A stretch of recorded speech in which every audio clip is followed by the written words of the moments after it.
After a falling out with my family, I needed a cheap place to live fast.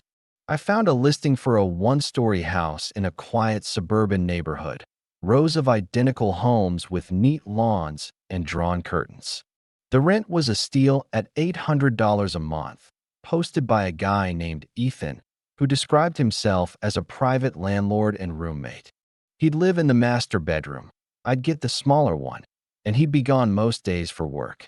The ad listed strict rules: no guests, no loud music, and absolutely no entering the basement. Fair enough, I thought. I met Ethan to tour the place. He was polite but distant, with a nervous tic. His fingers tapped constantly against his leg. The house was clean, the bedroom spacious enough, and the open-plan living area felt airy. I signed a month-to-month agreement, no formal lease, and moved in 2 days later. The bedroom came furnished with a bed and dresser, so I only needed to hang some posters and unpack my clothes. Ethan handed me a key to my room, which had a lock, and reiterated the basement rule. "It's just storage," he said, avoiding eye contact. The first week was fine, but I started noticing oddities. One night, I woke to creaking floorboards, slow, deliberate steps outside my door. I held my breath, listening, but they stopped. The next morning, my coffee mug was on the counter instead of the drying rack where I'd left it. A few days later, my keys were in the wrong jacket pocket. I asked Ethan if he'd moved anything, but he just shrugged, saying he hadn't been home. His car was in the driveway every time I checked, though. Uneasy, I bought a cheap security camera and set it up in the living room, angled toward my bedroom door.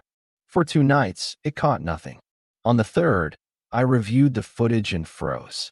At 2:34 a.m., a figure, blurry but unmistakably Ethan, stood outside my door, motionless, for 3 minutes before walking away. My heart pounded. Why was he lurking? I started locking my door every night, double-checking it before bed. The disturbances escalated. One evening, I found a faint muddy footprint on the kitchen floor, leading toward the basement door. Another night, I heard a low hum from downstairs, like machinery. Curiosity got the better of me. I waited until Ethan's car was gone and crept to the basement door. It was unlocked, despite his rules. The stairs creaked as I descended, my phone's flashlight casting jittery shadows. The basement was small, with a damp concrete floor and a single bulb flickering. In the corner was a locked metal door, and beside it, a stack of boxes labeled personal. A foul smell, like rotting food, hung in the air. I didn't touch anything but noticed scratches on the metal door, as if something had clawed at it. Back upstairs, I couldn't shake the image. That night, I woke to a scratching sound coming from inside my room. I flicked on the light, heart racing, and saw nothing. But my closet door was slightly ajar, and I was certain I'd closed it. The next morning, I confronted Ethan. "Were you in my room last night?" His eyes narrowed, and he denied it, but his voice shook. "You're imagining things," he said, then left abruptly. I started packing that day, scouring apps for new places. Late that night, I heard the basement door creak open, followed by heavy footsteps. I locked my door and stayed awake, clutching a kitchen knife. At dawn, I demanded half my rent back, citing the month-to-month agreement. Ethan handed me $400 in cash without a word, his expression cold. I moved out within hours, crashing at a friend's place. Weeks later, I heard from a neighbor that Ethan had been arrested for something unspecified, but the image of that locked basement door and what might have been behind it still keeps me up at night.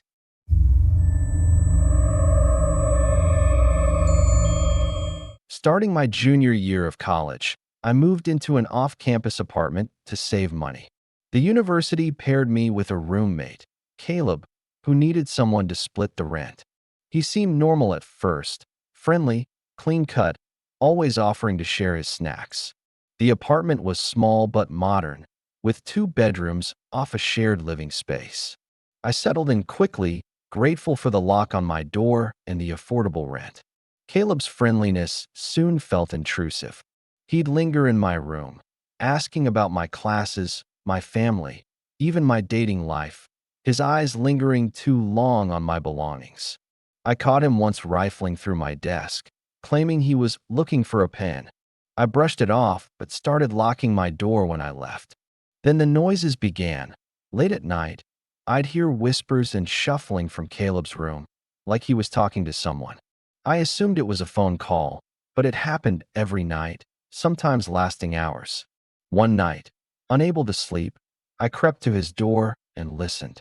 His voice was low, muttering my name repeatedly, mixed with words I couldn't catch. My skin prickled.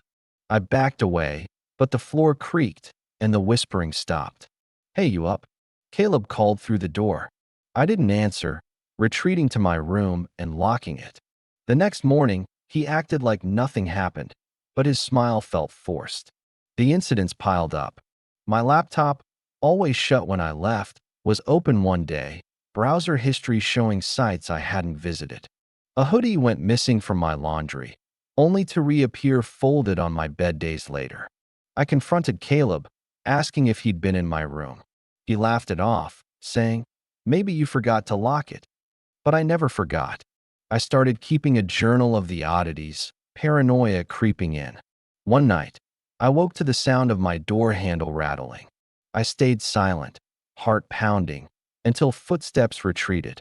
The next day, I found a note slipped under my door. "Stop snooping. You're not alone." My blood ran cold. Was Caleb watching me? Or was someone else in the apartment?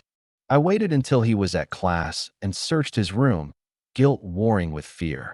In his closet, tucked behind a pile of clothes, I found a shoebox. Inside were photos, dozens of me, taken while I slept, some so close I could see my eyelashes. Mixed in were pictures of another guy, probably his old roommate, asleep in the same bed I now used. I felt sick. Caleb had been sneaking into my room, photographing me in my most vulnerable moments. I took photos of the evidence and fled to the campus housing office, showing them everything. They promised to handle it and reassign me to a new apartment within days. Caleb was expelled, but I never got details. The housing office said it was confidential. I moved out, but the memory of those photos and the thought of Caleb watching me through the night still haunts me. I check my locks obsessively now, wondering if he's out there, still watching.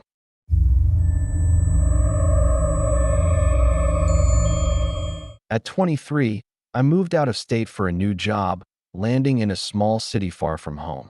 Rent was brutal, so I posted on every roommate app and subreddit, desperate for something affordable. A guy named Marcus responded, offering a room in his modest townhouse, a 10-minute drive from my office. He owned the place outright, inherited from a relative, and charged only $700 a month. We FaceTimed, and he seemed chill, mid-20s, laid back, with a quick laugh. His rules were simple: no parties, split utilities, and stay out of his home office.